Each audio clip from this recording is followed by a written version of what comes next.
Nous voulons continuer notre lecture de la Bible et nous avons terminé la dernière fois les épîtres aux Thessaloniciens. Alors je vous propose de commencer une série sur l'épître aux Galates. L'épître aux Galates. Il s'agit là d'une épître très importante qui a joué un très grand rôle dans l'histoire de l'Église et qui apporte un message qui est absolument indispensable à la vie chrétienne. À qui est destinée cette épître? Qui sont ces Galates? Actuellement, l'avis des commentateurs est partagé. Certains pensent que les Galates auxquels s'adresse l'apôtre Paul sont les habitants de la province romaine, appelée Galatie. Cette province romaine se trouvait dans l'actuelle Turquie et englobait la Galatie proprement dite et les riches villes du sud qui sont mentionnées dans les Actes des Apôtres, Antioche en Pisidie, Icône, Lystre, etc. D'autres pensent qu'il ne s'agit que de la Galatie ancienne, un petit royaume plus au nord, fondé par nos cousins, des Gaulois. C'est pour cela que l'on appelle cette région la Galatie. Les Galates, c'était des Gaulois. Que sont allés faire les Gaulois en Turquie? Eh bien, les Gaulois étaient des conquérants. Vous savez qu'ils sont allés rendre visite aux Romains. Ils sont aussi allés rendre visite aux Asiates, donc en Turquie. Et ce sont des tribus qui sont parties de la région de Toulouse au IIIe siècle avant Jésus-Christ et qui ont fondé là-bas, en Turquie, un royaume qui a connu la prospérité et dont la capitale était la ville d'Ansir, Ansir. Et cette ville d'Ansir, est encore aujourd'hui la capitale de la Turquie puisqu'elle a changé de nom, elle s'appelle Ankara. Alors quand vous entendrez parler d'Ankara et des Turcs, vous dites « Ah, ce sont les cousins ». Alors, ce sont donc ces tribus gauloises qui ont créé ce petit royaume qui sont les ancêtres des Galates auxquels s'adresse cette lettre. Il y a donc deux opinions. Certains pensent qu'il s'agit de la Galatie province romaine avec le sud, et d'autres pensent qu'il s'agit de la Galatie historique, de la Galatie ancienne avec les Gaulois. La date d'évangélisation de ces régions, de ces tribus, dépend évidemment des destinataires. S'il s'agit de la province romaine, ils ont été évangélisés dès le premier voyage de l'apôtre Paul. Nous retrouvons la trace dans Actes chapitre 13. S'il s'agit de la Galatie du Nord, ils n'ont été atteints qu'au cours du deuxième voyage de l'apôtre Paul et, disons, en passant. Dans Actes, nous trouvons mention de ce passage en Galatie, Acte 16, verset 6, où il est dit que l'apôtre était chaque fois empêché d'avancer par le Saint-Esprit, puisque le Seigneur voulait le conduire jusqu'à Troas et de Troas en Europe. Donc, Acte 16, verset 6, ayant été empêché par le Saint-Esprit d'annoncer la parole dans l'Asie, ils traversèrent la Phrygie et le pays de Galatie. Que ce soit donc au cours du premier voyage ou du second voyage, les Galates ont été évangélisés. Quelle est la date de rédaction de cette lettre? Là, à nouveau, tout dépend des destinataires. S'il s'agit des Galates romains, de la grande province, cette lettre a été écrite très tôt. Elle aurait été écrite en 49 à partir d'Antioche. Et par contre, s'il s'agit des Galates du Nord, elle aurait été écrite plus tard, en 55, à Éphèse. Cela n'est pas sans importance, car entre 49 et 55, s'est située la rencontre de Jérusalem qui est décrite dans Acte 15. Rencontre qui a justement traité de la question fondamentale qui est débattue dans l'Épître aux Galates. Alors certains pensent que ces choses ont été donc débattues et il n'était plus nécessaire d'écrire, et d'autres pensent au contraire que puisqu'elles ont été débattues, puisque les choses ont été clairement établies, l'apôtre Paul pouvait confirmer dans son enseignement, dans son épître, ce qui avait été décidé à Jérusalem. Pour ma part, je penche pour la thèse des Galates du Nord. Peut-être parce que ce sont nos cousins. Enfin, je ne sais pas. J'ai encore d'autres raisons. Quel est l'objet de cet épître? Paul était suivi dans ses déplacements par des Juifs qui étaient devenus chrétiens, mais qui étaient restés très attachés au judaïsme. Et il voulait apporter dans les églises nouvellement fondées la loi de Moïse et exiger son accomplissement aussi par les païens. Ils ont agi d'une manière qui était vraiment peu fraternelle envers l'apôtre Paul, n'hésitant pas à attaquer l'apôtre Paul dans son ministère et dans sa personne. Ils ont affirmé, par exemple, que Paul n'était pas un apôtre à placer sur le même rang que les 11 apôtres connus dans les évangiles. Et de ce fait, ils n'avaient pas la même autorité. Ils ont affirmé également que l'enseignement de l'apôtre Paul n'était pas complet, qu'il ne faisait que répéter ce qu'il avait entendu dire par les apôtres, et qu'il n'avait donc pas un évangile complet, un message complet. Il manquait quelque chose d'essentiel, quelque chose d'indispensable.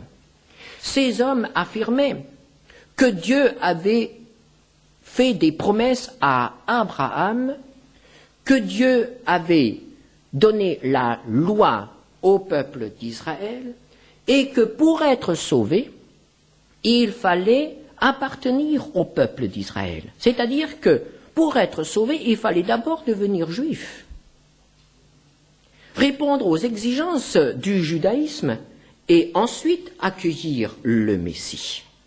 On ne pouvait pas être chrétien sans avoir été d'abord, sans passer par le judaïsme. Et nous trouvons dans les Actes des Apôtres, au chapitre 15, la mention de, disons, le résumé de l'enseignement de ces hommes qui étaient des pharisiens devenus chrétiens. Chapitre 15 des Actes des Apôtres, versets 1 à 5. Quelques hommes venus de la Judée enseignaient les frères en disant « Si vous n'êtes circoncis selon le rite de Moïse, vous ne pouvez être sauvés. » Paul et Barnabas eurent avec eux un débat et une vive discussion. Et les frères décidèrent que Paul et Barnabas et quelques-uns des leurs monteraient à Jérusalem vers les apôtres et les anciens pour traiter cette question. Après avoir été accompagnés par l'Église, ils poursuivirent leur route à travers la Phénicie et la Samarie, racontant la conversion des païens, et y causèrent une grande joie à tous les frères. Arrivés à Jérusalem, ils furent reçus par l'Église, les apôtres et les anciens, et ils racontèrent tout ce que Dieu avait fait avec eux. Alors quelques-uns du parti des pharisiens, qui avaient cru, se levèrent en disant qu'il fallait circoncire les païens et exiger l'observation de la loi de Moïse. Voilà donc résumé l'enseignement de ces hommes. Il s'agissait de pharisiens, d'hommes qui appliquaient avant leur conversion à Christ la loi d'une manière absolument rigoureuse, et ces hommes-là avaient tout simplement transporté, emmené avec eux leur ancienne manière de penser, leur ancienne manière de lire la Bible et de mettre en pratique les commandements, et il voulait imposer cela aux chrétiens d'origine païenne, leur disant, au verset 1er, « Si vous n'êtes circoncis selon le rite de Moïse, vous ne pouvez être sauvés. » Nous aurons l'occasion de débattre de la question en étudiant l'Épître aux Galates. Aujourd'hui, nous nous contentons de faire une introduction à cette épître. Évidemment, lorsque ces hommes arrivèrent dans ces jeunes églises de Galatie, les jeunes croyants qui n'avaient pas une grande formation, une grande connaissance de la parole de Dieu, ont été fortement ébranlés, et cela très rapidement. Les églises de Galatie étaient donc en danger. L'apôtre Paul, apprenant cela, intervient énergiquement. Nous avons ici une lettre qui est une véritable riposte, qui est un combat, une lettre qui va être très vigoureuse, qui ne ménage pas ni les adversaires ni les destinataires, car l'apôtre Paul a aussitôt discerné le danger de cet enseignement, que faisait courir cet enseignement, les conséquences qu'il pouvait avoir pour la suite de l'évangélisation du monde et pour la formation de l'Église. Alors, comment va-t-il répondre? Nous le verrons, mais je résume ce matin. Il va répondre d'abord en rappelant qu'il est vraiment un apôtre au même titre que les autres. Ensuite, il démontrera que son message est complet et qu'il est exact, qu'il a été donné par Dieu. Ensuite, il dira que son enseignement est la parole de Dieu. Il s'agit d'un enseignement qui doit faire autorité dans l'Église. Ensuite, il va avertir quant aux conséquences d'un recours au judaïsme et finalement, il s'étendra sur le grand message de la liberté chrétienne. C'est vraiment le message central de cette épître aux Galates, la liberté à laquelle le Seigneur Jésus-Christ nous a appelés. Galates 5, verset 1er, c'est pour la liberté que Christ nous a affranchis, demeurez donc fermes et ne vous laissez pas mettre de nouveau sous le joug de la servitude. Ce qui est en jeu dans l'Épître aux Galates, c'est notre liberté. Et on peut dire que ce message de l'Épître aux Galates a apporté une contribution essentielle à l'Église chrétienne. Lisons ensemble les 5 premiers versets de cette épître. Galates, chapitre 1er, versets 1 à 5. Paul, apôtre, non de la part des hommes, ni par un homme, mais par Jésus-Christ. Et Dieu le Père, qui l'a ressuscité des morts. Et tous les frères qui sont avec moi aux églises de la Galatie. Que la grâce et la paix vous soient données de la part de Dieu le Père et de notre Seigneur Jésus-Christ, qui s'est donné lui-même pour nos péchés afin de nous arracher du présent siècle mauvais, selon la volonté de notre Dieu et Père, à qui soit la gloire au siècle des siècles. Amen. La carte de visite de l'apôtre Paul. Paul, apôtre. Apôtre, pourquoi? Apôtre, comment? Qui a fait de Paul un apôtre? Qui l'a envoyé? Qui l'a choisi? L'apôtre répond, ce ne sont pas des hommes qui ont fait de moi un apôtre. Ce n'est pas l'église d'Antioche qui s'est réunie et qui a décidé de m'envoyer comme missionnaire. Cela s'est passé autrement. C'est le Saint-Esprit qui a parlé à l'église d'Antioche et qui a dit, mettez-moi à part Barnabas et Saul. C'est le Saint-Esprit, ce n'est pas l'Église qui a désigné, qui a choisi et qui a envoyé. Et lorsque nous lisons le texte, nous apercevons que l'Église s'est contentée de laisser partir, d'accompagner dans la prière, de soutenir ce ministère, mais ce n'est pas elle qui est à l'origine du ministère. Paul, apôtre, non par les hommes, ni par un homme, Ce n'est pas non plus l'Église de Jérusalem, que l'on pourrait appeler l'Église mère, qui a décidé d'envoyer des missionnaires. Ce n'est même pas le collège des anciens, ce ne sont pas les apôtres qui se sont réunis et qui ont dit « il serait bon d'utiliser les capacités, les dons de Saul de Tarse et de Barnabas pour qu'il aille apporter la parole de Dieu dans le monde. » Non, ce ne sont pas les hommes qui ont fait de Paul l'apôtre, un envoyé. Il a été envoyé par le Seigneur. Il a d'abord été sauvé par le Seigneur. Là encore, les hommes ne sont pas intervenus. Ce n'est pas Pierre qui s'est trouvé sur le chemin de Damas pour annoncer l'Évangile à Saul de Tarse. Ce n'est pas un disciple, ce n'est pas un apôtre, ce n'est pas un évangéliste qui a apporté l'Évangile à Saul de Tarse. C'est le Seigneur lui-même qui, dans une lumière éclatante, a arrêté cet homme qui, dans sa folie, luttait contre lui. C'est Jésus-Christ lui-même qui est apparu à Saul de Tarse et qui l'a arrêté et qui lui a parlé et qui l'a amené à se soumettre à sa volonté, c'est-à-dire à se convertir. Et c'est donc de lui qu'il est devenu l'ambassadeur, qu'il est devenu l'apôtre, l'envoyé, et c'est ce qui lui donne son autorité. Son autorité, il ne la détient pas de l'Église d'Antioche, ni de l'Église de Jérusalem, ni des apôtres. Son autorité, il l'a reçue du Seigneur Jésus-Christ, qui est le chef de l'Église. Voilà ce qu'il rappelle sur sa carte de visite. Tout de suite, Paul, apôtre, non de la part des hommes, ni par un homme, mais par Jésus-Christ et Dieu le Père qui l'a ressuscité des morts. Puis, il rappelle ce qui s'est passé. Ce qui s'est passé dans sa vie, dans la vie des Galates, ce qui s'est passé dans le monde, le jour où Jésus-Christ est mort sur une croix. Notre Seigneur Jésus-Christ, au verset 4, qui s'est donné lui-même pour nos péchés afin de nous arracher du présent siècle mauvais, selon la volonté de notre Dieu et Père. Dieu a voulu que son Fils se donne.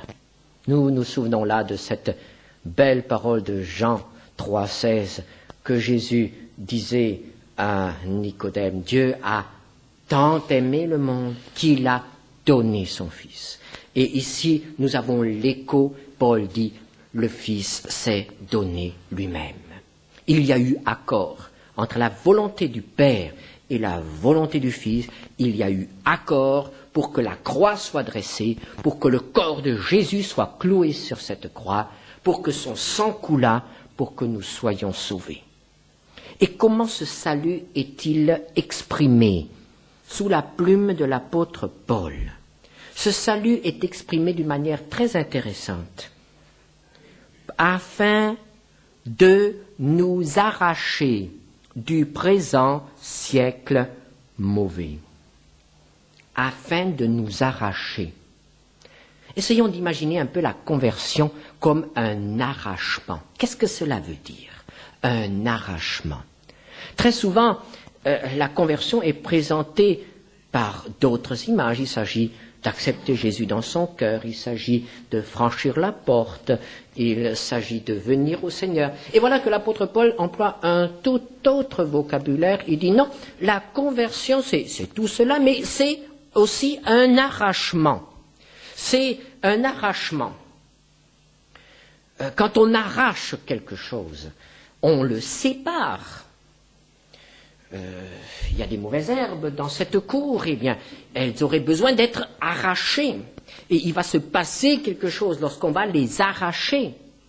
Il s'agit d'un déchirement, il s'agit d'une rupture avec le milieu nourricier. La conversion est un déchirement, la conversion est un arrachement, la conversion est une mort. Il doit y avoir rupture. Mais ça, c'était bon pour le siècle de Paul. Tout le monde sait que le siècle de Paul était un siècle mauvais. En effet, c'était un siècle mauvais. L'Empire romain est connu pour sa décadence, la décadence de ses mœurs. Mais est-ce que notre siècle, ce 20e siècle, est-ce qu'il est meilleur? Je pense que non. Ce siècle mauvais, c'était le 1er siècle, c'était le 2e siècle, c'était le 3e siècle, et c'est encore le 20e siècle. Ce siècle est mauvais parce que les hommes qui vivent sont mauvais, parce que celui qui inspire tout ce qui se passe dans le monde aujourd'hui, c'est le prince de ce monde, c'est Satan. C'est pour cela que le siècle est mauvais. Même si nous nous sentons bien, même s'il se passe de belles choses, même s'il y a de beaux gestes, il y a de belles choses dans le monde. Il y a de beaux gestes dans le monde aujourd'hui.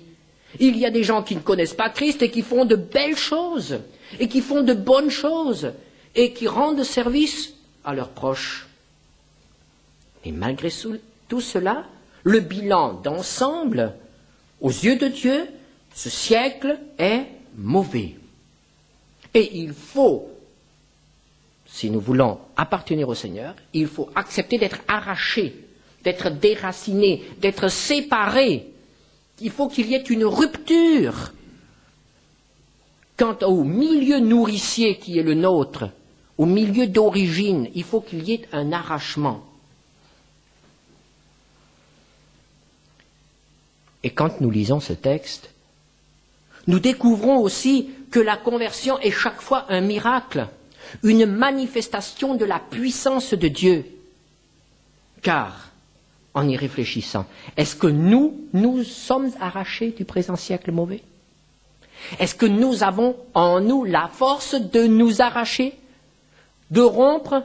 Absolument pas. Il est dit ici, afin de nous arracher. Qui arrache? C'est Dieu. Il faut toute la puissance de Dieu pour arracher un homme à ce qu'a été sa manière de vivre, à ce qu'a été son milieu. La conversion, que ce soit la conversion d'un adulte, que ce soit la conversion d'un enfant, c'est chaque fois le miracle de la puissance de Dieu pour arracher. Pour nous arracher au siècle mauvais, pour nous arracher à la domination du prince de ce monde. Et alors seulement, nous pouvons connaître la liberté. Il n'y a pas de liberté sans arrachement, il n'y a pas de liberté sans rupture. Il n'y a pas de liberté sans cet affranchissement que le Seigneur Jésus-Christ accorde à ceux qui acceptent d'être arrachés. Est-ce que notre arrachement a été total? Si nous pouvons répondre oui, la parole de Dieu nous dit alors ta liberté est totale. Il n'y a pas de liberté, il n'y a pas de jouissance de la liberté de Christ si l'arrachement n'a pas été total, si la rupture n'a pas été totale et définitive. S'il n'y a pas eu mort, la conversion c'est une mort et la nouvelle naissance c'est une résurrection. Il n'y aura pas de résurrection s'il n'y a pas de mort. C'est cela, la porte d'accès à la liberté. Et la liberté, c'est le grand don que Dieu a fait aux hommes et qu'il propose encore aux hommes de notre temps. La liberté. La liberté, c'est ce qu'il y a de plus beau. Oh, je ne pense pas seulement à la liberté dont on nous parle aujourd'hui, liberté de ceci, liberté de cela. Tout cela est précieux. Les libertés sont précieuses. Mais la liberté que nous donne la parole de Dieu, dont parle la parole de Dieu, c'est le grand don de Dieu aux hommes. Et les Galates couraient le danger de perdre cette liberté. Nous continuons avec les versets 6 à 10. « Je m'étonne que vous vous détourniez si promptement de celui qui vous a appelé par la grâce de Christ pour passer à un autre évangile. Non pas qu'il y ait un autre évangile, mais il y a des gens qui vous troublent et qui veulent renverser l'évangile de Christ. Mais quand nous-mêmes, quand un ange du ciel annoncerait un autre évangile que celui que nous vous avons prêché, qu'il soit anathème. Nous l'avons dit précédemment, et je le répète à cette heure, si quelqu'un vous annonce un autre évangile que celui que vous avez reçu, qu'il soit anathème, c'est-à-dire qu'il soit maudit. Et maintenant, est-ce la faveur des hommes que je désire ou celle de Dieu? Est-ce que je cherche à plaire aux hommes? Si je plaisais encore aux hommes, je ne serais pas serviteur de Christ. Si vous avez l'habitude de lire les épîtres de Paul, vous aurez remarqué une grande différence entre cette épître et les autres. Habituellement, l'apôtre Paul, après avoir salué les destinataires, se réjouit. Il a toujours trouvé moyen de se réjouir pour quelque chose. Il se réjouissait même chez les Corinthiens, où les choses allaient très mal. Et ils disent, je rends grâce à Dieu, je rends grâce à Dieu. Ah, il se réjouit pour les choses qui vont bien. Mais ici, il rentre dans le vif du sujet, comme s'il était blessé, comme s'il était anxieux d'aller très vite au but. Je m'étonne, je suis stupéfait, je n'en reviens pas. Paul souffre. Pourquoi souffre-t-il? Il souffre parce que les Galates sont en train de se détourner. Parce que les Galates sont en train de reculer, sont en train de perdre ce qui leur a été donné. Parce que les Galates reviennent sur leurs pas. Et il est d'autant plus étonné de ce recul qu'il vient de les visiter. Il les a revus depuis le jour de la fondation de l'Église. Et discernant déjà les dangers qu'ils couraient, il les a prévenus, il les a avertis. Et il semblait qu'ils avaient compris. Il semblait que le danger était écarté. Il semblait qu'ils restaient dans la bonne voie, fidèles à la parole de Dieu. Mais hélas, après son départ, les autres sont venus et ont continué le travail de sape et ils ont gagné. Ils sont sur le point de gagner. Et Paul est étonné de la faiblesse de ces Galates qui changent si facilement. Lorsque Paul est présent, ils suivent Paul. Lorsque les autres sont présents, ils suivent les autres. Ils sont flottants à tout vent de doctrine. Ils suivent maintenant d'autres messagers. Ils sont sur le point d'accepter un autre évangile. Mais qu'est-ce que cet autre évangile? Est-ce qu'il peut y avoir un autre évangile? Et tout d'abord, qu'est-ce que l'évangile? L'évangile que je vous ai annoncé. Quel est cet évangile que Paul annonçait? L'évangile que Paul a annoncé était d'abord composé de faits, des faits historiques.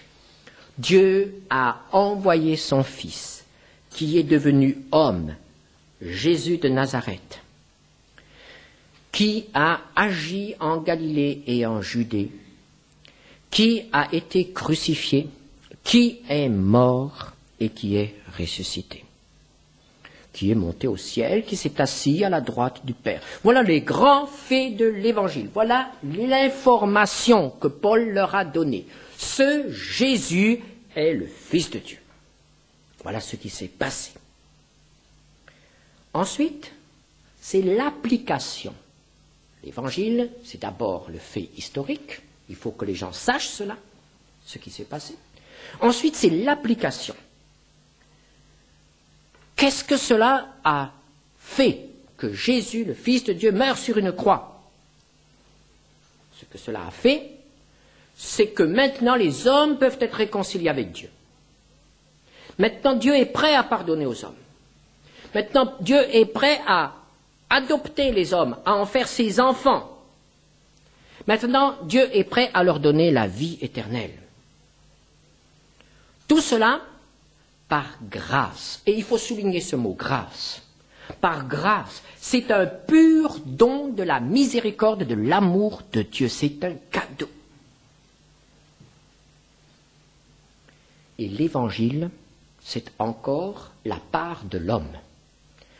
Les faits historiques, leur application, leur signification, et comment est-ce que je peux m'approprier cela. L'Évangile, c'est aussi comment approprier ce que Dieu a fait, ce que Dieu offre. Comment approprier? Il n'y a qu'un seul moyen de nous approprier le salut que Dieu offre en Jésus-Christ. Et ce moyen, c'est la foi. Il n'y a pas d'autre moyen que la foi, c'est-à-dire la confiance en Christ. C'est cela l'Évangile. Vous êtes sauvés par grâce, par le moyen de la foi. L'autre Évangile, c'est tout ce qui touche à l'un des points que je viens énumérer. Soit la négation d'un fait historique, par exemple la négation de l'incarnation, ou la négation de la résurrection. C'est ce qui touche à un fait historique. C'est ce qui touche à sa signification, à ce que Dieu nous donne. Par exemple, le fait que Dieu donne tout par grâce. Là, un autre évangile, c'est aussi ce qui touche à l'appropriation. Par exemple, lorsque je dis, oui, l'homme est sauvé par la foi et par la circoncision, comme disaient les pharisiens. L'homme est sauvé par la foi et par les œuvres. L'homme est sauvé par la foi et par quelque chose d'autre. Là, c'est un autre évangile. Chaque fois que j'ajoute, j'altère. Je fausse le message. Je transforme le message. C'est un autre évangile. Alors, l'apôtre Paul n'est pas du tout tolérant. Il n'est pas du tout tolérant et pourtant c'est un homme qui est rempli d'amour et de Saint-Esprit. Et l'apôtre Paul ne va pas dire « ça ne fait rien, il y a une petite différence entre nous ». Ah non! En ce qui concerne l'Évangile, il ne doit pas y avoir de tolérance. En ce qui concerne l'Évangile, tel qu'il a été défini ici, si quelqu'un y touche, il est maudit. Il tombe sous la malédiction de Dieu. Et l'apôtre Paul n'a aucune crainte en affirmant cela et en disant « qui que ce soit qui touche à l'Évangile, rejetez-le. » Même si moi je revenais, moi Paul, si je revenais parmi vous, en modifiant ce que je vous ai dit la première fois, rejetez-moi. Même si un ange du ciel, si au cours d'une de vos assemblées vous aviez une apparition lumineuse d'un être céleste, d'un être spirituel, qui vous apporte une modification, une adjonction ou une restriction à ce que je vous ai annoncé, il ne vient pas de Dieu. Pas d'autre évangile.